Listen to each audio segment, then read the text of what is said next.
Red green online present. তো কোনো সময় নির্বাসনে, কোনো সময় নির্যাতনে, কোনো সময় কারাগারে, কোনো সময় কি যেন বলো এটা মৃত্যু গুহায়, কোনো সময় আয়না করে, এভাবেই দীর্ঘ 1.5 যুগ সময় আমার নিজেরই কেটেছে। তারপরেও শাপলা চত্বরের শহীদদের বিচার দেখার জন্য আল্লাহ যেন আমাকে আরো বেশি দিন বাঁচায় রাখেন। আমি অনুরোধ করছিলাম এদেশে প্রত্যাবর্তন করতে পারার পরে যে মামুনুল হক সাহেবকে এবং অন্যান্য আমার যারা পরিচিত আছেন, আপনারা এখনো পর্যন্ত নিজেরা একটা তদন্ত করে পূর্ণাঙ্গ তালিকা কেন করতে পারলেন না? অবশেষে সংক্ষিপ্ত হলেও এই যে শাহাদত বরণকারীদের একটা স্মৃতি স্মারক আপনারা প্রণয়ন করতে পেরেছেন, আলহামদুলিল্লাহ, এটা একটা রেকর্ড হয়ে থাকবে। তবে আমার মনে হয় এখন থেকে আরো যতদিন লাগে আপনারা পূর্ণাঙ্গ রিপোর্টটা প্রণয়ন করবেন এবং প্রত্যেক শহীদের নাম এখানে যেন উল্লেখ থাকে, ছবি থাকে এবং তাদের ঠিকানা যেন থাকে। এই জাতি যতদিন এই জাতির ইতিহাস থাকবে, এই দেশ থাকবে, আপনাদের এই রক্তদান, এই শাহাদাত আমরা স্মরণ করব, এই জাতি স্মরণ করবে, মুসলিম জাহান স্মরণ করবে। এরকম একজন জঘন্য হত্যাকারী শেখ হাসিনা রাতের অন্ধকারে সমস্ত আলো পানি নিভিয়ে দিয়ে চতুর্দিক থেকে গুলি করে নিরীহ মাদ্রাসা শিক্ষার্থীদেরকে হত্যা করলো।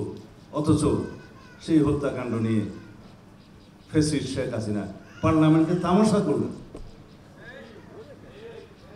এই ফ্যাসিস্ট আওয়ামী লীগ, এই শেখ হাসিনা রাজনৈতিক সিদ্ধান্তে, অবৈধ রাজনৈতিক সরকার, তারপরেও তো সরকারে ছিল, তার সিদ্ধান্তে দলীয়ভাবে এই সমস্ত হত্যাকাণ্ড করেছে, নারকীয় হত্যাকাণ্ড। আসমান থেকে হেলিকপ্টার গান শীত দিয়ে এই দেশের জনগণকে হত্যা করেছে, নিরীহ শিশু এবং নারীদেরকে হত্যা করেছে। এরপরেও তারা বাংলাদেশের এই সমস্ত হত্যাকাণ্ডের জন্য ন্যূনতম কোনো অনুশোচনা করে না, দোষ স্বীকার করে নাই, ক্ষমা প্রার্থনা করে নাই। উল্টো এই দেশের গণ অভ্যুত্থানকারীদেরকে তারা অপরাধী তকমা দিচ্ছে।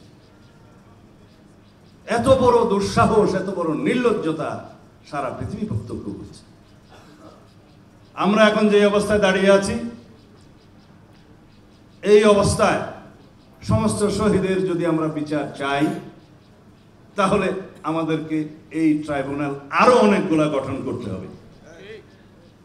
ট্রাইব্যুনালের তদন্ত টিম, প্রসিকিউশন, লজিস্টিক সাপোর্ট সবগুলো বাড়িয়ে আমি অনুরোধ করব এখনই যাতে যথাযথ কর্তৃপক্ষ যথাযথ পদক্ষেপ নেন, শুরু করা হোক। বিচার কার্য অনেক দীর্ঘ প্রক্রিয়া, সেটা হয়তো সমাপ্ত হতে দেরি লাগে। এখন যে আইসিটিতে মামলা হচ্ছে মানবতা বিরোধী অপরাধের জন্য, সেই অপরাধের বিচারও আমাদের কাছে এখনো খুব একটা দৃশ্যমান হচ্ছে না। আমরা অনুরোধ করেছি যে অন্তত কিছুটা অগ্রাধিকার বিবেচনায় কিছু গুরুত্বপূর্ণ মামলা প্রথমেই ট্রায়ালে নিয়ে আসা হোক। এই বিশেষ প্রতিবেদনটি যদি আপনাদের ভালো লেগে থাকে অথবা উপকৃত হন, তাহলে অবশ্যই এই চ্যানেলটি সাবস্ক্রাইব করুন এবং লাইক, কমেন্ট ও শেয়ার করে রেড গ্রিন অনলাইনের সাথেই থাকুন। Thanks to everyone. Red green online.